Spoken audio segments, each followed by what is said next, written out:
자, 오늘은 지난 시간에 이어가지고 14차시, 이어서 15차시에 대해서 한번 보도록 하겠습니다. 안 넘어갔지? 자, 15차시 보기 전에 지난 시간에 배웠던 거 한번 확인해 보도록 할게요. 자, 러일 전쟁 이후 땡땡땡땡 조약으로 러시아는 일본의 항구치를 인정한 게 바로 포츠모스 조약이죠. 포츠모스 조약. 조약이 안 붙여져 있네. 포츠모스 조약 같이 써주세요. 자, 다음 땡땡땡땡땡땡땡은 일본인이 추천하는 고문의 동의 없이는 외교 처리를 불가능하게 만든 조약이고, 이로 인해 제정 고문인 일본인 메가타, 외교 고문의 미국인 스티븐스를 파견한 무슨 정치? 고문 정치 거부와 패권은 뭐다? 제1차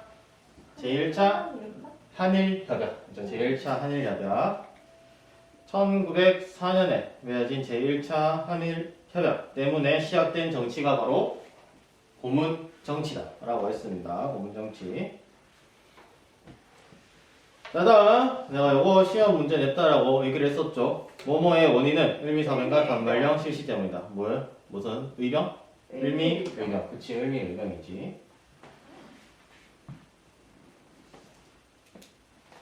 그래서 일본의 국권 시대를 계속해서 보면서 애국 계몽 운동에 대해서 한번 보도록 하겠습니다.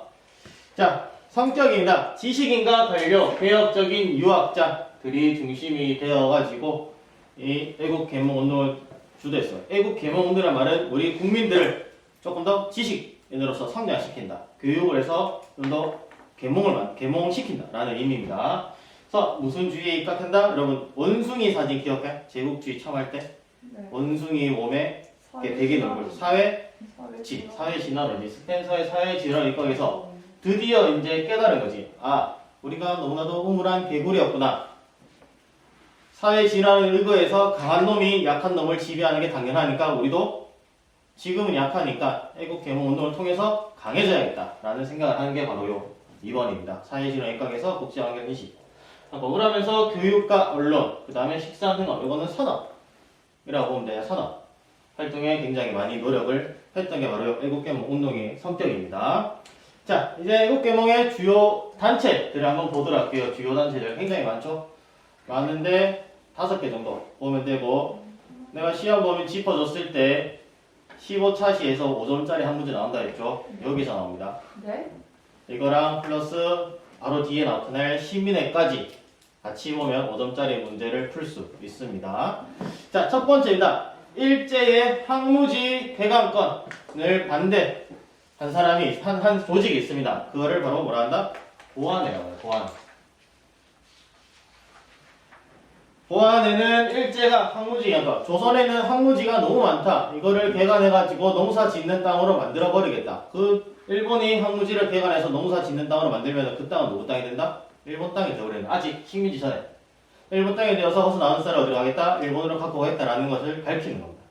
그렇게 발표를 하니까 보안회에서 안 된다, 절대 그럴 수 없다, 조선 땅은 조선의 것이다 하면서 항무지 개간권을 반대했고, 결국에는 성공 거둔, 이 운동 유일하게 이 시기에 성공을 거둔 거라고 보면 됩니다. 일제에 맞서가지고. 자, 이게 바로 보안의 모습을 그린 그림입니다. 조그마한 땅도 일본에 넘길 수 없다 하면서 이렇게 보안애들이 운동하고 있는 모습을 그린 그림이고, 자, 다음 이제 정치 체제를 바꿔보자 라고 말한 단체가 있습니다.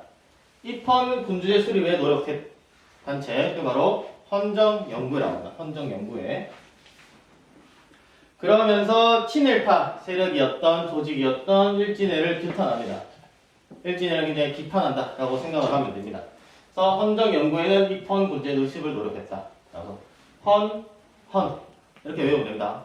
헌정연구회가 입헌 군주제를 수립을 위해서 노력했다. 그래서 헌 이렇게 외우면 돼요.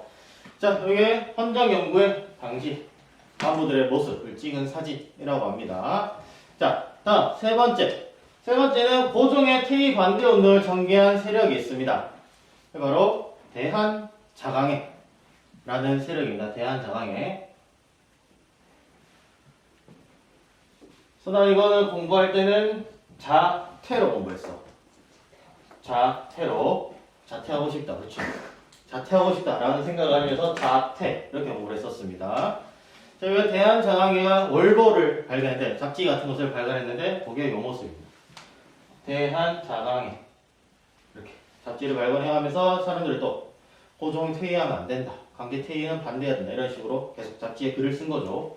자, 다음 네 번째. 네 번째는 대한장항회가 고종 퇴위 반대 운동을 펼치고 나서 일본에 의해서 강제적으로 해산당합니다. 1907년에 후신으로 요 대한장항회를 이어가지고 1907년에 만든 단체가 있어요. 그거를 대한협회라고 합니다. 대한협회. 앞에 이름은 똑같죠? 앞에 이름은 똑같고 대한장항회에서 해체되었다가 대한협회가 되었다. 그래서 대한장항회 후신으로서 교육보급에 굉장히 신경을 쓰는데 이게 나중에 어떻게 변한다? 친일적인 성격으로 변하게 됩니다. 그래서 어떻게 보면 나중에 친일파가 드실드실하게 된 것이 바로 이 대한협회라고 보면 돼요. 그래서 보안에 일제항공지 대항법 반대. 나는 이거를 보황으로 했어. 첫 번째는 보황. 다음에 헌정연구의 입헌군제. 헌. 다음에 대한장항회 고종퇴위 반대운동. 자퇴. 다음에 이거는 따로 외우진 않았는데 그냥 대한장항회 후신이다 하면서 협회라고 그냥 외웠습니다. 다음에 친일적인 성격을 변한 건 요거밖에 없기 때문에 요거는 따로 굳이 앞말 안 따서 외워도 바로 알 수 있을 거예요. 대한협회는 친일파로 변했다라는 걸. 자, 이거 바로 대한협회. 아까 그 사진을 확대한 사진입니다. 아까는 요만큼 있었고. 그 다음 중요한 단체입니다. 중요한 단체. 바로 신민회입니다. 신민회. 1907년. 대표적인 사람으로서 안창호, 그 다음에 양기탁 그런 사람들이 중심이 되어 비밀 결사 단체입니다. 굉장히 조용히 지하에서 뒤에서 일제 몰래 했던 단체라고 볼 수 있습니다. 신민회는. 자, 그러면서 누가? 양기탁, 안창호, 양기탁, 이동영, 이동희 이런 사람들. 이 사람들 나중에 일제강점기 1912년에 들어가지고 독립투쟁 우리 사람들이거든요. 이 사람들 보면 되고 그다음에 전덕기, 이동열, 이갑 이런 사람들이 있었다 정도 알고 있으면 됩니다. 자, 그러면서 이 양기탁이 발간을 주도했던 신문이 하나 있습니다. 그 신문이 어디냐? 바로 대한매일신부. 그래서 대한매일신부와 관련되어 있던 계몽군화들과 그다음에 누구? 신흥상공인들. 왜? 어쨌든 돈이 필요하니까. 무엇이든 하려면. 돈이 필요하니까 이 신흥상공인들이 애국심이 투철했던 많은 상공인들이 요 신민회를 도와주는 거죠. 그래서 특징입니다. 신민회 특징. 국권회복과 뭐? 공화정. 공화정제의 근대국가 국민국가 건설을 목표로 했습니다. 더 이상 우린 왕정이 아니라 조선왕조 이씨의 그런 왕정이 아니라 뭘 하겠다? 공화정제, 대통령제로 시행해가지고 근대 국민국가를 건설하겠다 라고 합니다. 어떻게 보면 이것도 굉장히 애국적인, 계몽적인 모습을 보일 수 있는 거죠. 그러면서 우리 실력을 키워야 된다. 사회 진화론에 입각해서 국제관계를 인식했기 때문에 힘을 키워야 된다 라는 거죠. 그러면서 뭘 해야 된다? 같이 무장투쟁도 함께 추진해야 된다. 말로만 이렇게 운동을 하고 계몽시키는 건 아무 소용이 없다.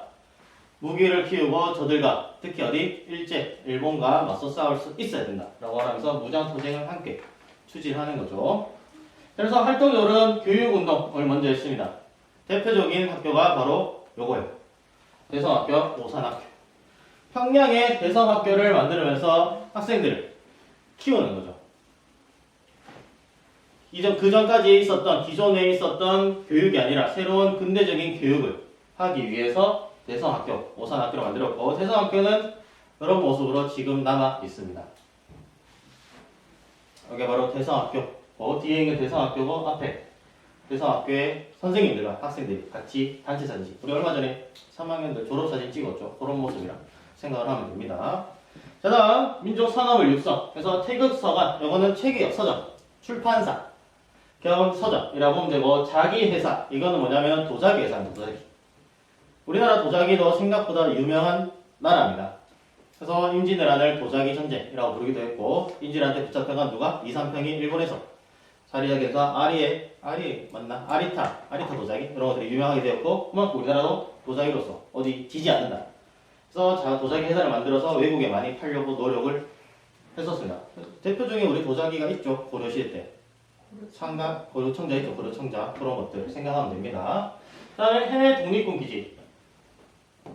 우리 국내에서 독립군 기지를 양성하면은 뭔가 일 벌이기도 전에 일제한테 들켜서 끝이 나버린다. 그러니까 어떻게 된다? 해외로 나가서 독립군 기지를 건설해야 된다라고 생각을 한 거죠. 해외에서 일제의 그 바운더리 밖에서 힘을 기른 다음에 국내로 들어오겠다라는 겁니다. 그래서 만든 게 신흥강습소. 여기 나중에 어떻게 된다? 신흥무관학교가 되는 겁니다. 네. 그래서 제일 처음 만든 게 신흥강습소. 신민회가 만들었다고 보면 돼요. 근데 결국엔 해체돼요. 만든 지 4년 만, 3년 만에, 4년 만입니다. 4년 만에 해체가 됩니다.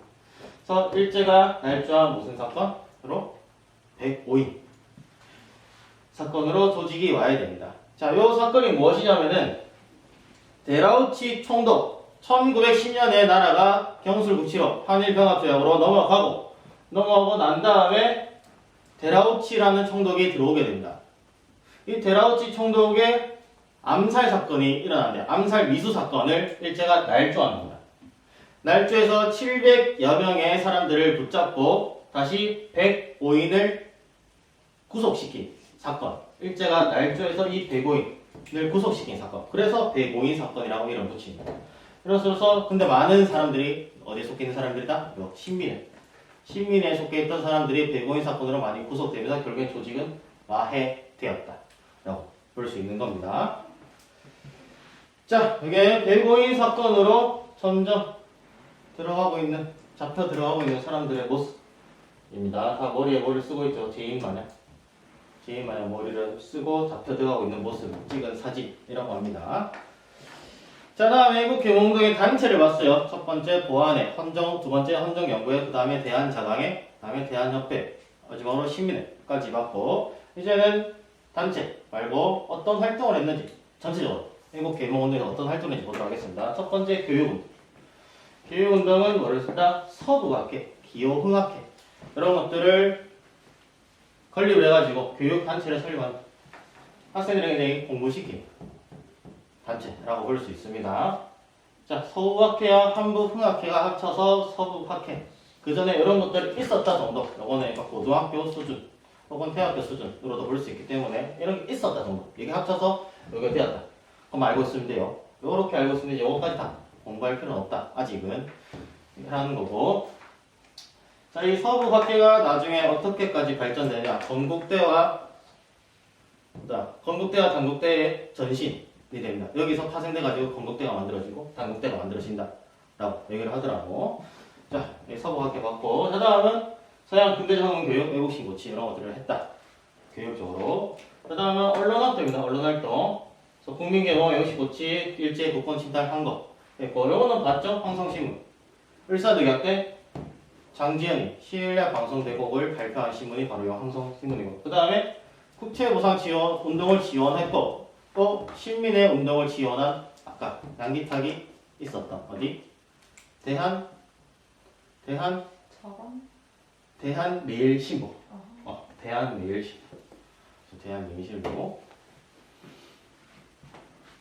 여기 이제 바로 다음에 보게 될 국제보상 운동을 가장 많이 지원한 신문이 바로 이 대한매일신보였습니다. 그 전에 사진이 하나 있는데 이게 바로 서부학회 건물이라고 합니다. 서부학회가 지어지고 난 다음에 있었던 건물이라고 해요. 자, 다음 이제 우리가 애국개몽 운동에 대해서 단체를 봤고 성격도 봤고, 다음에 어떤 활동을 했는지 교육이나 언론적으로 어떤 활동이 있었는지를 봤습니다. 다음은 이제 경제적 침탈.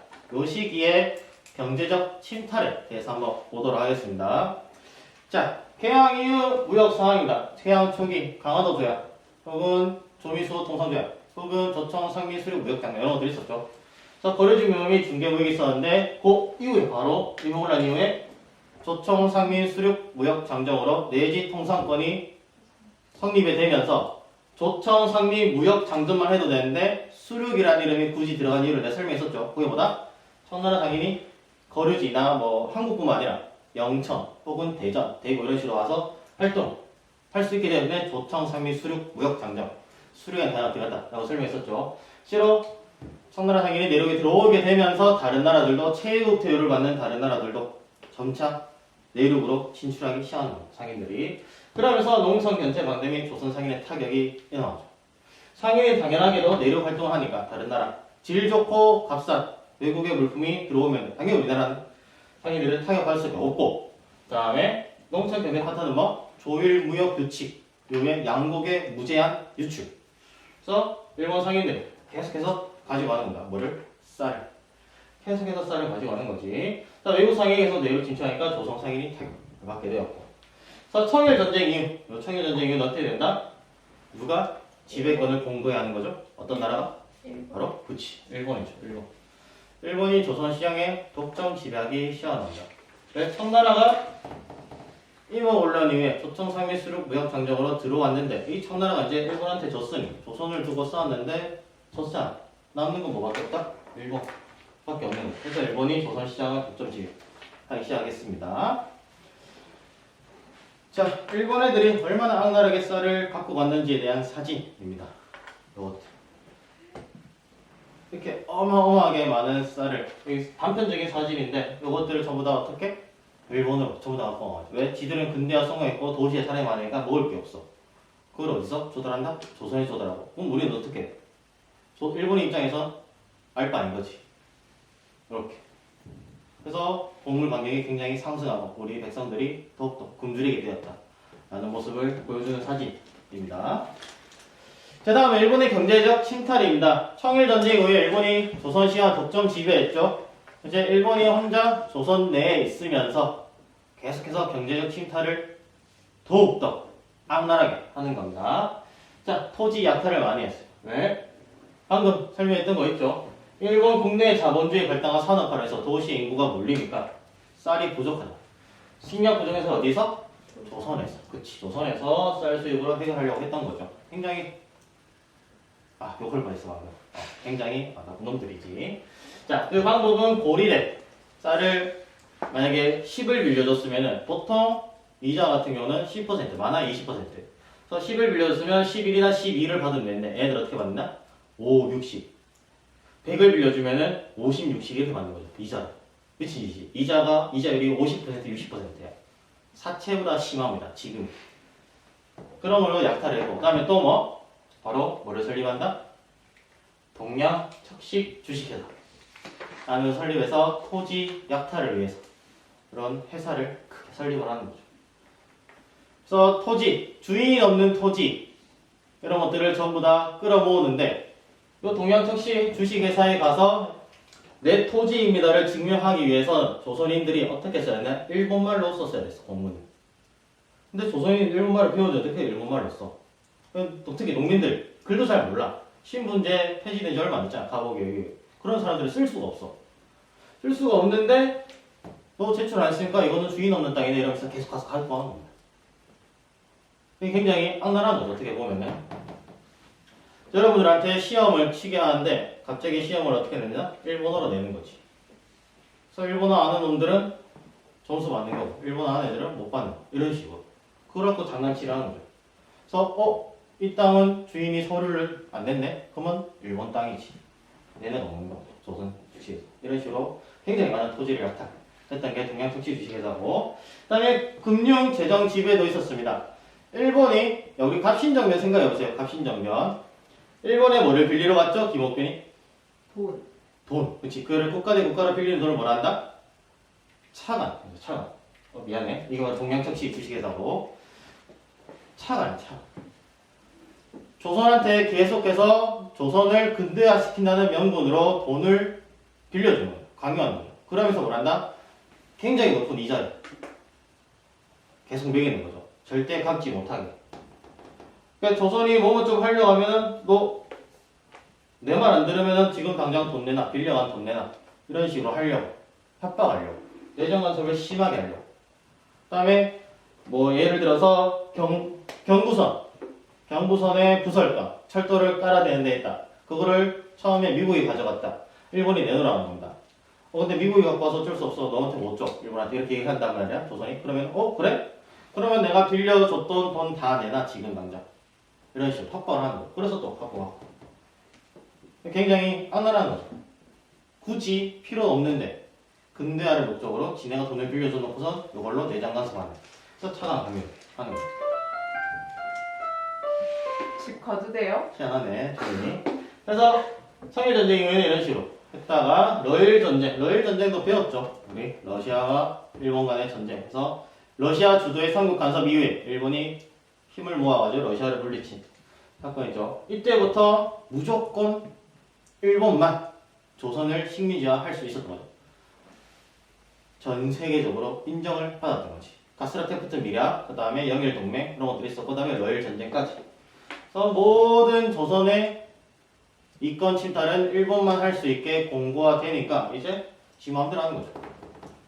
대한제국, 우리 조선 땅의 화폐, 상평 통보로 대표되는 그런 거 있죠. 엽전 같은 거. 폐지, 백동화 이런 거 다 빠이빠이. 뭐로 한다? 일본 돈으로, 어제 제일은행권으로 만드는 거죠. 이게 화폐 정리입니다. 조금 이따 화폐 정리 사업에서 배울 겁니다. 그래서 대한제국의 화폐를 정리하고 시설 개선 명목으로 계속해서 이권을 추구했던 게 바로 일본이다 라고 부를 수 있습니다. 바로 다음에 오는 게 지금 설명했던 거죠. 화폐 정리 사업. 화폐 정리 사업. 자, 재정 고문으로 파견된 누구? 메가타 주도로 아까 고문 정치 했었죠. 우리가 전시 확인 때 제1차 한일협약 이후에 고문 정치 하면서 메가타 들어왔고 미국인 스티븐스가 들어왔다고 했잖아요. 그때 요 메가타가 들어와서 뭘 하느냐? 화폐 정리 사업을 하는 거예요. 그래서 조선화폐 백동화라는 화폐가 있었어요. 요거를 일본 화폐인 제일은행권으로 전환을 시켜요. 그래서 질 나쁜 백동화. 우리가 동전 쓰다 보면 동전도 천차만별이죠. 질 좋은, 우리 지금 당장 현대사에도 질 좋은 동전 있고 질 나쁜 동전 있잖아. 그래서 질 나쁜 동전은 교환을 해주잖아요. 돈으로 가치로서 인정하지 않겠다. 이렇게 얘기를 하는 거예요. 그럼 이미 내가 가지고 있는 돈은 뭐가 된다? 그냥 쓰레기가 되는 겁니다. 쓸 수가 없는 거예요. 그래서 많은 한국인들이 몰락했고, 그래서 그래가지고 화폐를 가지고 뭘 한다? 일본은 제일은행권을 반영하면서 자기들이 이제 물가의 가치를 결정을 할 수 있는 거예요. 그래서 또 일본의 제일은행권 있죠. 이거는 일본의 하나의 민간은행이었습니다. 일본 내에 있었던 하나의 민간은행이었는데 이거를 조선으로 갖고 오면서 조선 내에서 제일 좋은 은행으로 조선의 1등 은행으로 만들어버리는 거죠.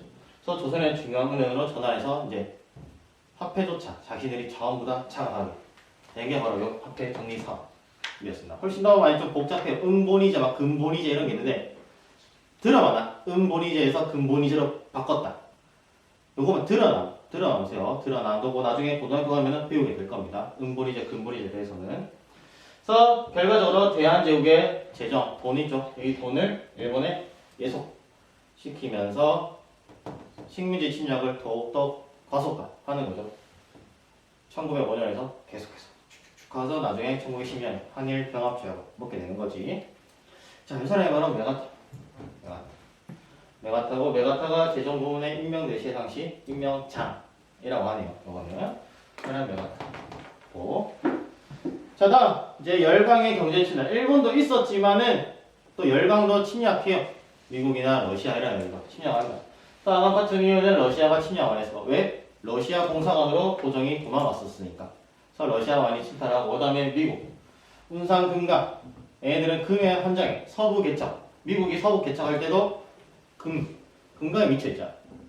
카우보이들 있죠. 그래 금강에 미쳐있기 때문에 조선에도 금강이 있다 하면서 들어오게 되었고, 자, 여기서 한 가지 단어의 어원을 하나 얘기를 해주겠습니다. 여러분, 굉장히 좋은, 뭐라 해야 되나? 엄청나게 좋은 걸 많이 얻을 수 있는 밭이다. 뭐 게임을 하거나 아니면 가서 내가 뭐 네잎클럽을 얻었는데 내 네잎클럽 너무 많아. 그걸 뭐라고 하죠 그러면? 노다지 바지다. 완전 이거 노다지네. 이런 말 하죠.